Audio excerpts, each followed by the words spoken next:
அமைச்சர் ஜீவன் தொண்டமான் அப்பட்டமாகவும் பொறுப்பற்ற விதத்திலும் நாட்டின் சட்டத்தை மீறியுள்ளதாக பெருந்தோட்ட நிறுவனங்களின் சம்மேளனம் குற்றம் சுமத்தியுள்ளது. விஷன் கேயா, நம்பகமான பார்வை. எங்க பார்த்தாலும் இப்ப விஷன் கேயா.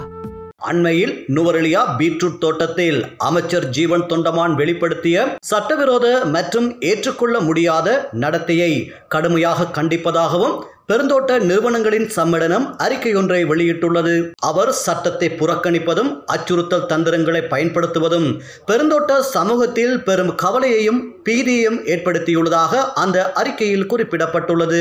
இத்தகைய நடவடிக்கைகள் நீதி மற்றும் சட்டத்தின் கொள்கைகளை குறைத்து மதிப்பிடுவது மட்டுமல்லாமல் அனைத்து தொழில் பங்குதாரர்களின் பாதுகாப்பிற்கும் கடுமையாக அச்சுறுத்தலை ஏற்படுத்துகிறது எனவும் அவர்கள் குறிப்பிட்டுள்ளனர். நுவரெலியா பீட்ரூட் தோட்டத்திற்கு பிரதம நிறைவேற்று அதிகாரி மற்றும் குழுவினர் வருவதை அறிந்த அமைச்சர் ஜீவன் தொண்டமானும் அவரது சகாக்களும் பலவந்தமாக தொழிற்சாலை வளாகத்திற்குள் நுழைந்து 4 மணி நேரம் அங்கு தங்கியிருந்ததாக பெருந்தோட்ட நிறுவனங்களின் சம்மேளனம் குற்றம் சுமத்தியுள்ளது. இந்த சம்பவம் தொடர்பாக அரசாங்கம் மற்றும் போலீசார் விரிவான விசாரணைகளை நடத்த வேண்டும் எனவும் பெருந்தோட்ட நிறுவனங்களின் சம்மேளனம் கோரிக்கை விடுத்துள்ளது.